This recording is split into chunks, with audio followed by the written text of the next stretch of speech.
Hello and welcome to the Roughneck Minute, a Movies by Minute podcast where we go over the movie Starship Troopers, 1 minute at a time. I'm one of your hosts, Matthew. And I'm your other host, Johann. And we're at minute 57. This minute begins with Rico asking if he should be happy to see Carmen, and ends with Carmen telling Zander to not do what he's about to do. Yeah, he shouldn't be happy with Carmen. So this is answering the question to pretty much everything whenever we see Carmen. Should we be happy to see her? No, we shouldn't. And Johnny just pretty much personifies everything that I have in my conscience about Carmen. Everything I think about her. Should I be happy to see you? Answer is no. I'm not happy to see you, Carmen. No. But before she answers anything, it's just kind of good to have Johnny on our side finally. Yeah. It's really good. And Carmen kind of, tries to poo-poo it away a little bit. She's like, Johnny, I mean, we're at war now. I thought what I did was best for both of us.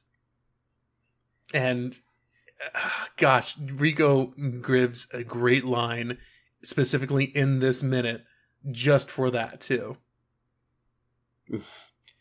Yeah. I hate that, thinking like she should get some sympathy because it's war now or something. Like, you shouldn't be angry at me. We're at war. It's like, oh, God. Like, no, you don't get sympathy for that. No. She's like, oh, I think I did what was best. I'm like, yeah, you probably know. Well, breaking up with him wasn't the bad thing. Stringing him along was the bad thing. Yeah. So, no, stringing him along, making him think that he was the only guy wasn't what was best for both of you. Breaking up with him was probably a good idea. Yeah. So, yeah, it's I don't know. Like, yeah, it was best for them to break up, but not best for her to string him along like that.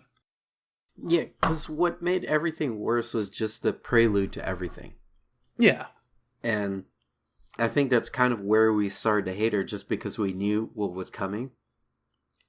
It's just everything before it. But then also, like, oh, and by the way, here's my new boyfriend.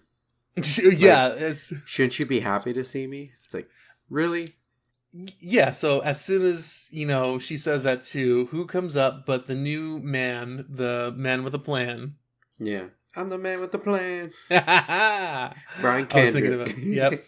No, Brian Kendrick does not come up, but I would be happy if it was Brian Kendrick. Oh, I would be kind of okay with it. Like, well, of course she's going to fall for him, but you still weren't treating Johnny right. Yeah. But no, it's Zander, and he's like, is everything okay here, Lieutenant? No, he says, is everything copacetic? That was like a thing in the 90s, so. Yeah.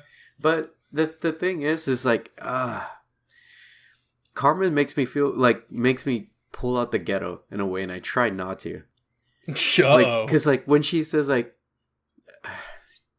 shouldn't you be happy? Or, like, I did what was best for her. It's like, really? Like, I get really mad. Like her motives really piss me off, and it's just like, really? It really pisses me off. This is looking like it's going to be a We Hate Carmen Minute part whatever the hell now again.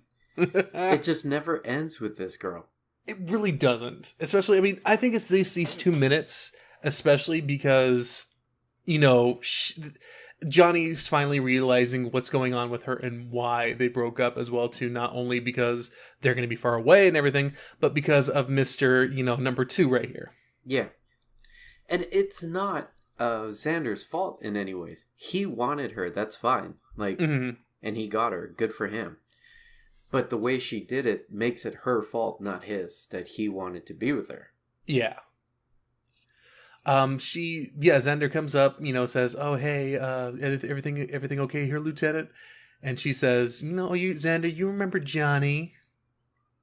Of course he does. I hate her delivery of this line, too. She says, Xander and I are on the flight team now, like, very matter-of-factly. Yeah. It's like, oh, how are you doing, with your menial little job? This is my new boyfriend, my new husband who I married for his money. He's making $40K a year, or I'm sorry, not $40K a year.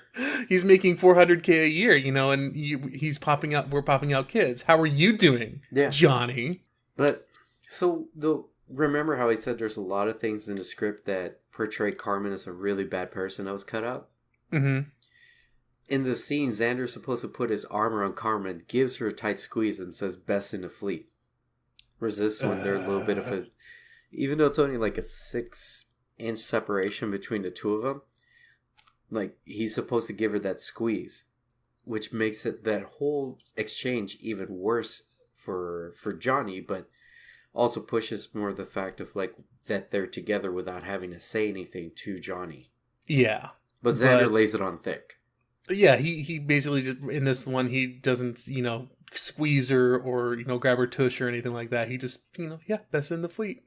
Yeah, it's like the Dr. Horrible doing, like, I'm giving it to her, and I'm giving it to her hard. I'm giving her what she wants. The hammer's my penis. Yeah. I've been watching that like, non-stop recently. Yeah, like, you've been telling me about it. Yeah, I guess, like, not having NPH, like, for a while until that little segment. I'm just like, man, I haven't seen NPH in a while. And, like, rewatching Dr. Horrible, it's just like, such a good... It wasn't a show, it was just a short film. But, man, that thing was amazing. Honestly, I've fell out of my kind of weird attraction for Felicia Day as well, too. Like, she was okay in this. She was okay in Supernatural. But they just laid her on way too thick as that cute nerdy girl that I was like, I'm not down anymore. Actually, when I watched, like, the backstage or the behind the scenes, she wanted to do a little bit more over the top singing, and they had to have her tone it down it's not apparent, but she's very musically inclined. Yeah. So it was just too strong for the character. So real life Felicia Day is a little bit more over the top musically. Yeah. And I'm not saying Felicia Day is, like, the worst thing on the planet. Like, I did meet her. She was very sweet. Oh, no. She's absolutely, like, amazing in person. And gracious as well, too, for all of her fans. Like, I wasn't even a fan of hers, but the person who I was with wanted to get a picture. She's like, hey, take a couple. I'm like, okay. Yeah. Because I saw her, like, I think it was, like, the first season of The Guild. Like, I saw her walking up to Comic-Con and no one recognizing her. She just, like, walked across the street. Mm-hmm. And I was like, oh, you're Felicia Day. And can I take a picture? She's like, oh, you see my work? And I was like, yeah.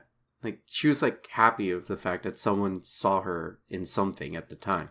Yeah. So she seemed super appreciative of that.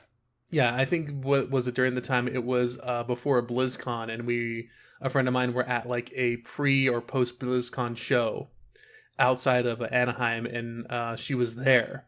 And she even asked me, because I was taking the picture, she's like, do you want one? I'm like, nah, I'm okay. She's like, you sure? I'm like, no, you know what? Okay, sure. Yeah. I don't remember where that picture went, because I think when I was, hanging out with this person, they didn't send me that picture. But I really didn't care. But the fact that she was like, no, do you want one as well, too? Are you sure? Because whatever. Yeah. I'm like, yeah, you know what? You're sweet. Whatever. Yeah, if I just said no originally and, she said, okay, I'm like, yeah, that's cool. But no, she insisted. She was like, come on, yeah. Yeah, because sometimes you don't want to take the photo because you feel like you're taking up their time. Exactly. And the fact that they're like, no, I'm going to make time, that makes it even better. And that's the thing, though. I wasn't really a fan of hers. Like, I knew her over her. I was like, you're cool, but I don't really care to take a picture with you. But no, you want to take... Okay, sure, yeah, let's take a picture. Yeah, because the same thing happened to me when I met... looking up online right now, because I can't... Not off the top of my head, but... Diane Bashar, who plays Squeak and what's it called, basketball. Mm-hmm. It was the same thing when we met him.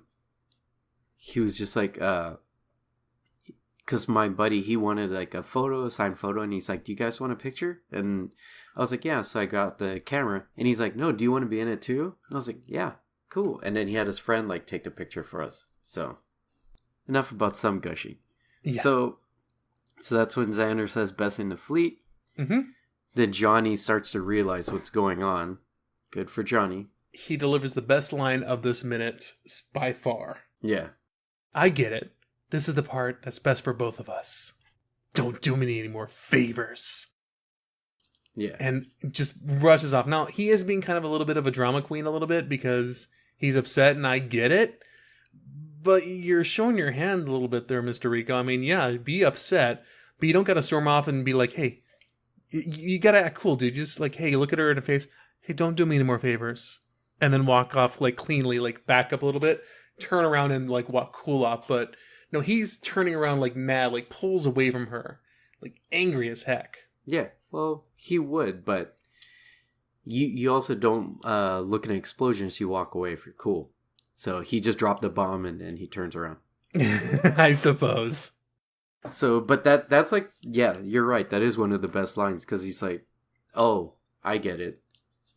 Like, basically he's really trying to drive home that she did this in a selfish nature. She only did this for herself. And she does realize that too, is pretty much as soon as Zander comes up. But she doesn't see it as her own fault. No, she sees it as like, oh, no, he came up from the ranks and he pulled me in. It's his fault. He did it to me. He became my number 2 kind of thing. No, I think she sees it as like, this isn't my fault. This is just you're misunderstanding the situation. Oh, okay. Like the Johnny Wade. But Zander says, don't mind her. He's mobile infantry. When you're trained to kill, it doesn't pay to be polite. Which I like too, because then Rico turns around, he's like, you got something to say about the mobile infantry? Well, in the script, it seems like they made the mobile infantry seem a little bit more low class. Because in the script it says, forget it, Carmen. The mobile infantry does thankless, dirty jobs, so they naturally tend to be short-tempered, thoughtless, and rude. Honestly, yeah, mobile infantry is kind of like the end of the... I mean, they're the tip of the spear, basically. The fer de lance.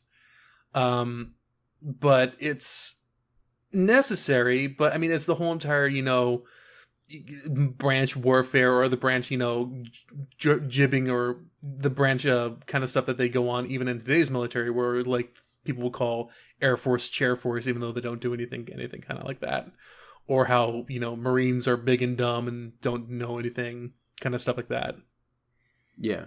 But it's kind of like that, but definitely, I mean, MI does seem like the end. So he, basically asks, hey, you got something to say about the mobile infantry? Zander comes up and says, I think you heard me. You want to make some of it private? Yeah, that's such a jerk thing to, like, pull rank all of a sudden after talking down to someone.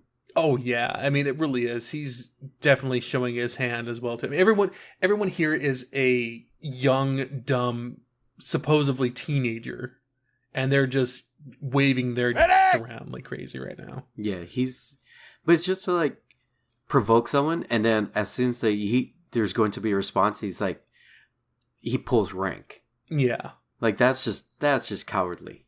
It really is, and I also have to say Patrick Muldoon's jacket is also gonna be jabbed for dress appearance as well too. His left hand side pip is above his lapel. Well, his right one is below the lapel. Yeah. Bad on you. You should check that out. Well, they're not... They don't know how to be in uniform. Maybe Carmen did his seamstress, or did his lapels, or did his pips. Yeah, but that's... Whatever, Fleet. That's how Fleet does it. You know what? In this lighting... Or in this scene where, like, 5631, where she's kind of holding... Or he's holding her back... Mm-hmm. Those the shoulder things, they're called pips. So I would believe so. I usually mean pips as like something that goes on your collar, kind of like in Star Trek. Yeah, but I guess you can call them pips as well too. Whatever. Well, whatever it is, the one that's close to like the collarbone area, that's a different color. Yeah. I think Carmen's jacket is actually a different color than Zander's too, because his jacket is a lot looking lighter at like 56:45 as well too. Yeah, but that's what I mean. It's like it's a completely different color. It is, yeah. like his is, as I said, lighter. Hers is a little darker. Maybe they have like gender specific. So there are like cadet ones, like you can see in the back at 5649. There's a couple like fleet cadets that have the light gray stuff on as well too. Yeah, but at 5649, there's someone with like a really weird face. That's looking at the back of Johnny's head. Yeah, I know. No, not the guy. There's like a girl. She's wearing a hat. She's looking at Johnny. She has like this weird kind of shocked face. She's right in front of the ginger-haired girl. Mm-hmm. Do you see her? Just like this, what the hell's going on? Is she in front of the V for Victory? No, not her. So in front of her, there's like there's that, what's it called? The black actress with the pigtails? Well, not pigtails, but her hair's braided back. To her right. Oh, okay. Like you'll see her, she's like, as soon as she looks like just this weird... Oh, I see it. Yeah, it was at 5650. Yeah. But it seems like one side is completely MI and one side is completely Fleet. They're intermingling a little bit because you can see a few Fleet personnel behind the MI over there, like the cadet that I was talking about earlier. And there's another guy back there. But maybe too. He's on his way to get cut. But see, that's the thing. Like the bar's on the Fleet end, and then the tattoo parlor's on the MI end. So maybe that's where the switch happens. True. But it seems like they boarded on separate ends, and now they're just staying on their sides. Yeah, and Rico basically says, "No, I don't want to make anything of it, especially not with an officer. MI doesn't make dumb troopers." Yeah, says here the MI doesn't mint stupid cap troopers. That's what it is. Yeah. So that's, and then Xander's like, well, let's fix that. Why don't we? Let's disregard rank. Rank is not an issue here. Yeah. And then he goes to Carmen, hold my beer. I got this. I got this. Yeah. Hold my beer. If you haven't yet, if you're on Reddit as well, to go to the subreddit, Hold My Beer. It is one of the best subreddits ever. Oh, I've seen so many gold on that. It's great. Yeah, Carmen then tells him to don't do this, implying that, hey, don't you dare get in a fight with him. Yeah, especially in this area, because it's a very public display of what he's doing. Yeah. I did notice one thing about this scene too. There's a mess officer to Xander's right. He's wearing an apron. Oh, that's right. Yeah, there's actually a couple of them in this scene and then the next scene as well, too, because I jumped ahead a little bit. Maybe he's tending to the bar. That's what I'm thinking, too. But, honestly, I think it is that he's tending to the bar because there was, like, a bottle in one of their hand as well, too. So that's probably what it is. Yeah. But that's where that minute ends, guys. Do you want to say anything else about this particular minute at all? No, it's still got the song of Mazzy Star in the background. But it's about not until to start. Yeah, but it's not until the next minute where it's like, oh god, why'd they choose this song? It is really bad, and I mean, we've been talking about it so long we've been talking about the last couple of episodes just because it is coming up, and it is a weird choice. Like, I don't harp on it too bad, but even I know it's a weird choice. Yeah. But we got a little segment, actually, because this episode is coming out in December. And we're going to do something that we did, like, on our Halloween episodes, where we did our Handshake Horror 5s, which were the best 5 horror movies that we thought of. We're going to do our top 3 Christmas movies. Yeah, we couldn't really do one for Thanksgiving because there aren't too many. The best one being Planes, Trains, and Automobiles. Yep. The only thing that could come in second is Holiday Inn with Bing Crosby, Fred Astaire, because they go through every holiday of the year. Oh, I got another one. Thanksgiving. Jesus. No, that doesn't count. It totally counts. It's Thanksgiving. Okay, we can say that, but that would fill up our top 3. That's there why I think it shouldn't count. But we did a Thanksgiving one. There we go. We're done. But the thing is, it doesn't count because there aren't other, things to do besides those top 3. Yeah. So we're gonna do a top 3, correct? Mm-hmm. Yes, and this would be like a rank. So, like, go ahead and do your Third one is your, third best, second best, first best. So if you want to go first, go ahead. So, we're going to go with my first, which is Trading Places. Oh, I love that movie. That one, it is a Christmas movie. In fact, there's a scene where Dan Aykroyd is wearing a Santa Claus outfit, and he yells out to him, and he's like, "Ah!" And he pulls a salmon out of his Santa suit, starts eating it on a bus. He's all dirty and drunk as a skunk and everything. It's great. And he tries to shoot himself in the head, and the gun doesn't work, and he throws the gun, and the gun goes off. Yeah. Poor Dan Aykroyd in that movie. Yeah, but that is a Christmas movie, and it's like one of my favorites that actually takes place around Christmas time. Definitely. It's one of those things where, any movie that takes place around Christmas time is a Christmas movie. Which brings me actually to my number 3, which is going to be Die Hard. Okay. See, Die Hard is, it's there has been this kind of thing going around the internet for years and years saying, oh, it's not a Christmas movie, it is a Christmas. No, it is.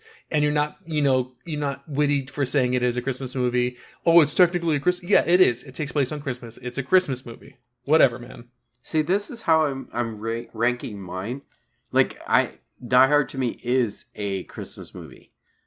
But these are movies that I would watch on any time of the year, and I still feel that Christmassy feeling about it. Same. That's what I'm doing as well. But Die Hard doesn't give me that. It's an action movie to me first, then a Christmas movie. You're telling me that rap in the middle at the beginning of the movie doesn't get you into the Christmas spirit? No, it's not that, but it's just the action in it takes me out of the fact it's a Christmas movie. I guess, but because the action in it is amazing. And that's what takes me out of it. It's like I can get wrapped up in the action of the film that I forget it's about Christmas or around Christmas time. So that's why I kind of take it out.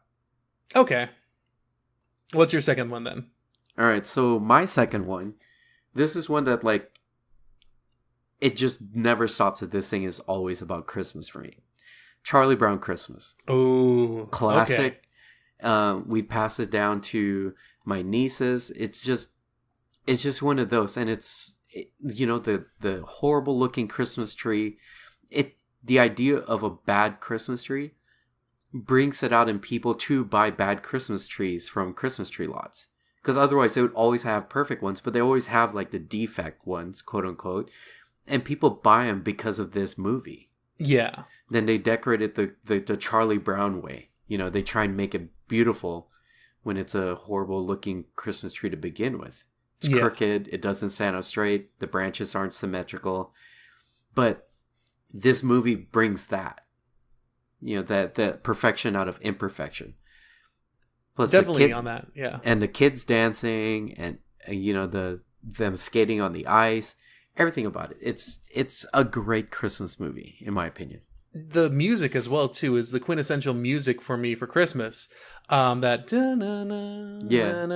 well, that's the thing too. So whenever my dad and I went before he died, we would go out maybe a couple days before Christmas, drive around and look at the Christmas lights, and he would just hum that constantly. So to me, that is Christmas music. That is the I'm going to go look at lights Christmas music.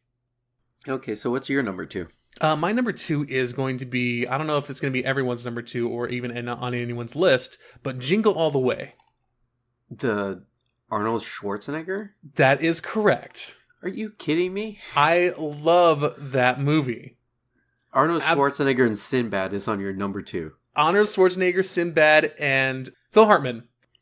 That is my number 2. I absolutely love Jingle All the Way. All right. Mostly because at the time I gotta say it. Defend your thesis. Okay, it is a Christmas movie. Number 1, Arnold Schwarzenegger is trying to find a Christmas toy for his son Jamie. He's trying to find the hottest Christmas toy ever, Turbo Man. Yeah. But all he can find is that dumb, doofy, weird looking Sabretooth all the time. He does whatever. The one that I asked the guy at the video game store, and he said this is the hottest one. Yeah, kind of. It's like the Wii U 2 Pro or whatever the heck it is. It's like some knockoff that you get at Walgreens. Yeah. No. Okay. And also, it is a story. It's a classic Christmas story about a dad who works too much, can't be able to see his son, but he wants to redeem himself somehow, kind of like in the Santa Claus as well too. Tim Allen can't do what he can to be there for his son, but then he becomes Santa Claus. It's the same thing with, well, not exactly the same thing, but Arnold Schwarzenegger is doing the best that he can, doing whatever it takes to get his son the Christmas present that he wants, that no one else can find, that he has to go to like this weird mob person's place to get a knockoff, Spanish version of it. But he tries. And at the very end, he makes his kid happy by dressing up as Turbo Man and breaking into a parade to get him this toy, to give him his Christmas dream. And also beat up not Tom Arnold, beat up Phil Hartman from stealing his wife. And also it gives us a great Arnold quote as well too, one of the best ones as well too. Put the cookie down. See, but yeah, I mean the Santa Claus is kind of on another list, a longer list of favorite Christmas movies. But I don't know. It's just me. I didn't put Jingle All the Way on that. It is a personal list, but it's one of those ones that I just enjoy just because it's one of those redeeming Christmas movies that he has to get into the Christmas spirit. And he eventually finds out, it's not about the best toy. I think even the kid gives the Turbo Man to Sinbad at the very end because he has his own Turbo Man, which is his dad. Aww. Yeah, it's sweet. All right, what's your number one? All right. So I don't know how many people would hope that this is on their list and hoping I would say it. I'm not sure what your number one is. Like I said, we didn't mention it, but we kept our list secret from each other. Secrets. So my number one is National Lampoon's Christmas Vacation. Oh, yes. Okay. I can watch this any time of the year, and it's one of those that Christmas just like oozes from it because the whole thing starts with an advent calendar. The whole entire movie takes place over an advent calendar, yeah. Yeah, and there's so many scenes that are just so great. Like the shining that little sled, and then he goes down the hill and it just sets on fire. Later, dudes. Is what he says. And it's just like, boom. And he's like, screaming the whole way. The squirrel and the Christmas tree. This is going to have to get medic out, but like, morning. Of course. I mean, that's a classic one as well, too. But that movie is just amazing. Everything about it. His rant on his boss. Like, who wouldn't want to do that for a Christmas present for themselves? Mm-hmm. Everything about this movie is just so great. It really is. One of my favorite ones is him getting the Christmas tree into his station wagon. Then the next scene is him like trying to read a magazine, but he can't because it's just everything is full of sap. Yeah. he's like messing with it. It's all crinkling. He's trying to take it off. It's so great. Oh my god, that's why it's on my number one. Obviously, Charlie Brown Christmas is a very, very close number two, but just this one just tops it off just because I can watch it any time of the year and absolutely enjoy it. Just like my three, but there's just something about this movie that just makes it even better. But Charlie Brown is just one of those that when it's Christmas time and you hear that music and you start to play it, I just feel like myself kind of drop into this Christmas feeling about myself. Yeah, you could drop into the Christmas hole. And I will say that for the past couple of years, especially before I turned into a young adult or an adult now I am, I never really got into Christmas or the Christmas spirit until maybe around December 20th. But now that I have my son and that he just saw our tree the other day and it's lining up, he got bright-eyed and everything. I'm back in the Christmas spirit. We're actually going out tonight to look at lights. And I'm going to be singing, I'm putting on the Charlie Brown music too. That's nice. Isn't that special? It is. But yeah, I'm actually back in the Christmas spirit. It's December and it's not like 2 days before Christmas and I'm in the spirit. This is nuts to me. Yeah, I'm already doing my Christmas shopping, seeing what everybody wants. Oh, mine's already done. Come on. Oh, okay. I got that done in November, man. Yeah, well, I've been busy. So now that I have a unexpected day off for today, I'm doing my Christmas shopping. All right, so what's your number one? So this is kind of going in the vein of my other ones as well too, where you may think it's not a good one, or it may not be everyone's good one, or maybe not be everyone's number one Christmas movie. It's going to be Home Alone 2. 2? 2, yes. 2 over 1. Yes. Okay, that is... I wouldn't say that Home Alone shouldn't be on the list, but choosing 2 over 1... You want me to explain I need to do my thesis again? Yeah. All right. So I'm going to have to have you explain. All right. Number 1, you got the nice little thing of, I need to accept my family for who they are. I need to accept the creepy dude down the street for who he is. And I help him out by getting him back with his family. It's nice Christmas little joy and everything like that. Second one, he, again, leaves his family. He's okay with, being on his own. But then he goes on like this crazy spending spree. This is more of like a Christmas story where he's like, I got money. I can buy anything I want. Does this make me happy?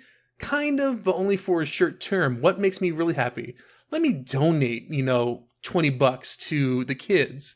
Let me do this and help out the kids a little bit. Yeah, you know what? This is cool.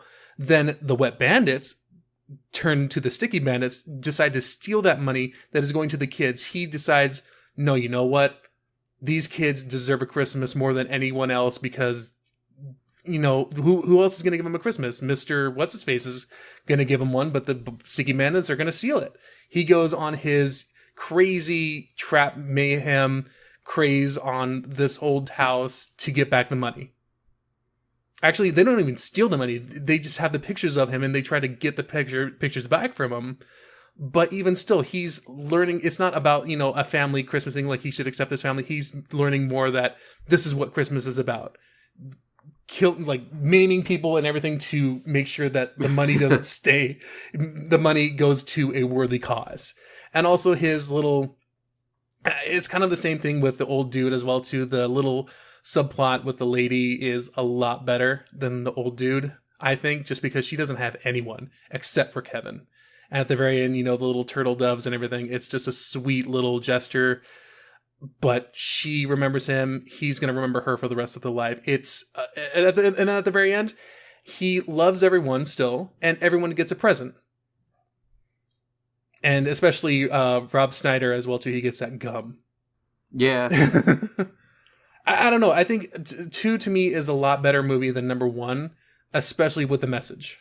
Okay, so that's what I was about to say. Like, that's the reason why is because number 2 has some more Christmas spirit to it than just what's everything going on. Yeah, number 1 I think is a little more like I think Christmas is kind of a subplot to it, but the first one is more about like, hey, you need to accept your family for who they are. You need to love your family even though you may not talk to them that much. Which number 2 is more like, no, more Christmas spirity. Okay, so. We've also done, we did this list for Halloween, but one thing I wanted to talk about is the notorious top 5. Uh-huh. The top 5 Christmas movies that aren't on our list, but are just very prominent. So kind of want your opinion on the 5 that I've decided to go with. Let's do it. So some of them I've chosen from Rotten Tomatoes because of the adjusted score. Not just the score that they have, but obviously because of the opinions of the public, which kind of elevates it. So it makes it seem like, how come ours aren't on it when the adjusted score reflects the public? True. So from lowest to highest, Nightmare Before Christmas. It's a Halloween movie. I think it's a Christmas movie because it starts at the end of Halloween and it leads towards Christmas. It's also when it was released. It was released for as a Christmas movie. I just don't like it because it overlaps, and I don't know, maybe it's a personal thing too, because I don't like going to Disneyland during the Halloween Christmas time because it always transforms Haunted Mansion, and basic Haunted Mansion is my favorite Haunted Mansion. Okay, so let's take away the context that before Nightmare Before Christmas got overused and abused. Let's take it as just a movie. The music in it is good. The animation with the stop motion it was coming at a point where it was dying because it wasn't looking as good anymore. So it kind of still is a good movie. I'll agree to that. But why wouldn't this make it on your top 5? Or your top reasons. 3? Definitely personal reasons. I don't like this movie. It just doesn't resonate with me as it does with everyone else. It's just, I really enjoy the animation. I mean, I like Corpse Bride. I like, Kubo and the Two Strings and everything. I love stop motion. Mm-hmm. But this movie, for some reason, I don't know if it was the time that I grew up where like all the little girls that were nerdy and into drama class were just like dying over this movie and I just didn't. I definitely got it. I just didn't like it that much. It just wasn't my thing. And then the people who were like, oh, you don't like it? Why the hell not? It was just that animosity that I was like, okay, you're pushing me even more farther away to like this movie. I dislike it now as a Christmas movie kind of thing. Okay. But no, like, I mean, my son and I have watched it. He didn't really like it that much either, but I think he was a little too either scared or he just didn't care and was more interested in his Legos. But we watched that during Halloween. All right. So I like it because of its character design. Not just Jack and Sally, but the children that are in it, like Lock, Shock, and Barrel, the one-eyed mummy kid, the Frankenstein's kid. The character design is good. The only reason why this doesn't make it on my top 3 Christmas list, not every song about it and every situation is about Christmas. And there you go. And it's more of a cross genre of a holiday movie and a love story. Mm-hmm. I won't take it as it's not a scary movie in any way, but it is a love between Sally and Jack. So those are the reasons why I'm kind of not putting it on the list, is because it's not always about Christmas. Okay. It's more of a situation prior to Christmas. Yeah, I'll agree with that then. Okay, so number 4 on the list is How the Grinch Stole Christmas. That's definitely a classic one. It's just not on mine. Yeah. Even the Jim Carrey one isn't a bad movie. No, it's not. It makes me reminisce of the cartoon, and I love both of them. They're both really good. Jim Carrey did an amazing job as the Grinch. But it isn't my go-to as far as Christmas goes. And honestly, the Grinch never really disliked Christmas. He just hated people. Yeah. Think about that, guys. Yeah. And the music is good. Yeah. All right. So not a whole lot on that one. All right. So let's go on. I don't know if you know this movie, but Holiday Inn. I don't know this movie. Okay, so Bing Crosby and Fred Astaire, they run an inn. And it goes through every holiday. It's like where the story goes through. It goes through Easter, 4th of July, but Christmas being one of the synonymous themes about it, because that's when it starts. Yeah. There's actually like a very like kind of like a racist part in the movie because their caretaker is black, and it's just so funny. There's some good scenes in it, but it's in the theme of 1942, so there wasn't really much censors or filters of what you should say. Yeah. But Bing Crosby, very synonymous with the way he acted and his singing and the way he sung. Music by Irving Berlin, which is great. And Fred Astaire, the amazing dancer that he was. It is a good holiday movie, but definitely not on my top 5 because it's a holidays movie. It's about all of them. Yeah, it's kind of the same thing with me with Nightmare Before Christmas. It's just multiple holidays in one thing. If it's going to be a Christmas movie, it needs to be specifically about Christmas. Yeah, but to those that don't know this movie like Matt, there's one thing about this movie that does echo through time. It introduced the song White Christmas. Classic by Bing Crosby, which he sings, which is on the playlist of pretty much everyone's Christmas playlist from here to eternity. Yep, and it's like it's always in the malls and everything after Halloween. Mm-hmm. But that's what makes this thing kind of iconic, is because of that song. But because it celebrates every single holiday, you can say that this is a movie for all holidays, not just Christmas. Okay. The other one, very iconic, Miracle on 34th Street, been redone, wasn't a bad remake. It has that scene with Santa Claus on trial, bringing all the letters in for all the kids. But it wasn't enjoyable for me. I did not... It's a good... Like, it's not a bad movie, but it wasn't one of the ones that, like, this is a great Christmas movie for me. Yeah, I'm kind of the same way where, like, especially back in the day when that one came out as well, too, the remake, I really wasn't into, like, live-action kids movies back in the day. Except for maybe, like, Little Rascals, and that was it. But, like, this was kind of in the same vein where I just didn't want to watch it. Later on, when I did watch it, I was like, yeah, it's not bad, but I guess it's, I never watched it when I was a kid, so it never, like, hit me as hard. So you kind of taken out of it because of the child acting. And a little bit. It wasn't even that. It was just I just wasn't my wheelhouse when I was a kid. I was more into like Don Bluth cartoons and everything. Okay. And I wasn't more into cartoons and animation back in the day than more like live action comedy or live action kids movies like the Shark Girl and Lava Girl, Shark Boy and Lava Girls of those days. Yeah, wasn't my thing. Okay, because this is apparently a long episode, so let's try and get out the last one. Let's do it. The most iconic, It's a Wonderful Life. Uh-huh.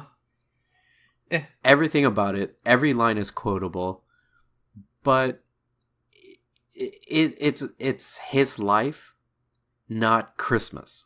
That's what I'm thinking too. It just happens to be on Christmas. Yeah, and I love this movie. It's a great movie. I can watch it, but it's not one that I would put on. If I see it on, I love watching it. Mm-hmm. Mainly because of James Stewart. Like he's a great actor. He really is, and he carries this entire movie on his own. Do you mind if I do the rest of the episode in my Jimmy Stewart voice? I kind of mind. Okay. Oh, okay. Well, I won't then. Yeah, because sorry, man. Your Jimmy Stewart isn't that great. Oh, that's horrible. Yeah, it's not that good. Okay. I mean, but it's one of those that also when somebody quotes Jimmy Stewart, it's these like his lines come from this movie. There's a great scene in the gym where the floor opens up and the pool's underneath. There's not. You can't say that there's a bad thing about this movie. It goes on too long. I said it. I don't feel it did. Okay. It is a 2-hour movie. It's 135, which is really long. And is because it came out in 1946. This is a really long movie for its time. Yeah, usually movies back then were like 50, 60 minutes long, and that was it. You were just done. Yeah. Let's see here.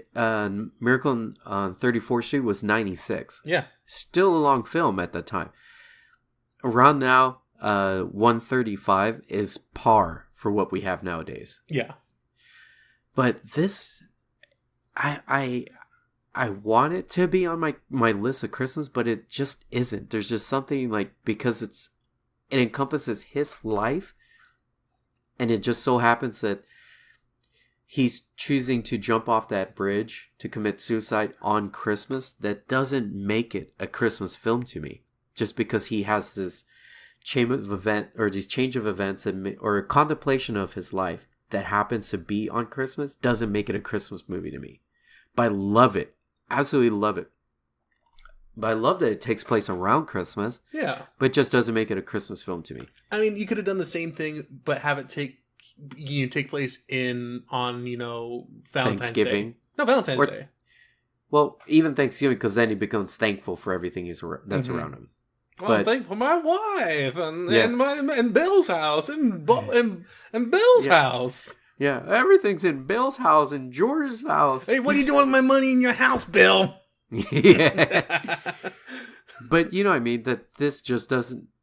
Those are just my reasons for why I don't put this on my top 3 Christmas movies. Because my top 3 Christmas movies absolutely has to deal with everything and anything about Christmas. Yeah. Even Trading Places. Yeah. It revolves around Christmas on this scheme. Like... They aren't trying to get a tree. They aren't trying to get a toy. They aren't. Not everything's about trying to believe in Santa Claus, but it's around Christmas that makes you feel like these are the type of events that revolve around Christmas. But Miracle on 34th Street doesn't cut it for me just because I did not like that movie. I want to say honorable mention to A Christmas Story because that is one that is just quintessential Christmas as well too. That's all about Christmas. Yeah, but the reason why I didn't put that on my list is because its adjusted score on Rotten Tomatoes did not cap 100%. Yeah, well, I mean, an honorable mention on my list anyway. Yeah, I would put it on my honorable mention as well. But I just chose this list based on what made it over 100% because the adjustment comes with what the critics chose and what the public chose. All right, I'm going to hit some hard-hitting questions right now. Ready? Yeah. Why didn't you choose either Muppet Christmas Carol or Scrooged? You son of a... Medic! I know. Scrooge was definitely on my thought list. Yeah, definitely mine too. But okay, so it's tough for me not to put all comedies on my list. Mm-hmm. With National Lampoons and Trading Places, I just had to cut that one out. It wasn't an easy cut, but it's just because, other than the fact I didn't want to cram it with all 3 comedies, Charlie Brown Christmas has to be on that list for me. Definitely. So if it were an expanded list of 5, it definitely would have been on there. I did think about it because I did watch the Scrooged over the summer, and it just still makes me think about Christmas. But it just had to be cut out. It really did, yeah. The same with me as well too. I chose the 3 I did because those are the ones I specifically do watch every single Christmas. Yeah. And they are the ones that evoke Christmas to me as much as they do. And as far as the Muppet Christmas Carol, all right, love the Christmas Carol, love that movie, love the Muppets. The only reason why, because I had to shorten this list down to 3, it's a remake. That's it. Yeah. I chose the shortest way out just to condense my list to 3. That is it. Love both of them. Love them separately. But because it's a remake, that's the only reason why I could make a quick out for myself. It may have been a cheap out. It definitely is, because you know what? Muppet Treasure Island is also a remake, but it has one of the best music in a pirate movie ever. And I actually prefer the Muppet Treasure Island versus the original Treasure Island. Tim Curry, man. My opinion, yes, and the Muppets. Yeah. But I just chose a cheap way out by saying it's a remake. And yeah, you can crucify me for it, and I will completely understand. But I had to condense my list to 3, and I made a quick way out to cut it down to 3. Yeah, we actually went pretty darn long on this, but who cares, man? It's Christmas time. You gotta get in the Christmas spirit, everyone. Yeah, don't care about Christmas songs on the radio. It's great. Me and Matt used to work at Staples, so we would hear this all the time, and it made us kind of hate Christmas songs. But when I would hear the Charlie Brown Christmas song on the internal, just a muzak that's going on, it made me love Christmas songs for that moment. So that's one of the reasons why it's always going to be on my top 1. I am going to say a hot take right now. Mariah Carey needs to be put down, and she never needs to sing Christmas songs ever again. She just rises from the dead back just for this. They keep her out. They take her out of cryogenically frozen stuff, and fill her body with aspartame or whatever the heck it is, and make her go sing again, Mariah. It's Christmas time.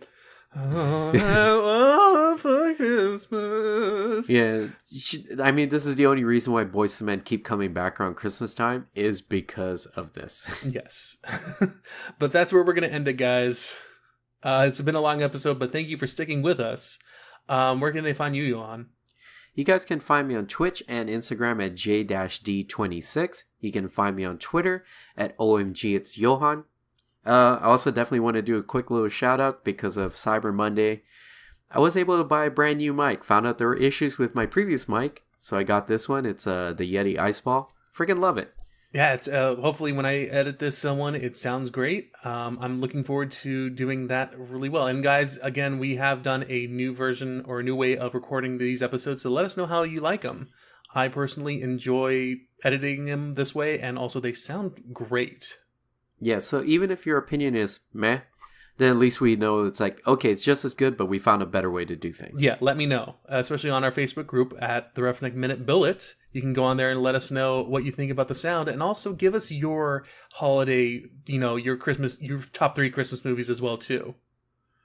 We would actually really love to know what our fans or what the listeners' best Christmas movies are. If you think I'm right, if you think I'm crazy, Johann thinks I'm a little crazy, but hey, man, he's dumb. Whatever. I got awesome opinions. Fight me.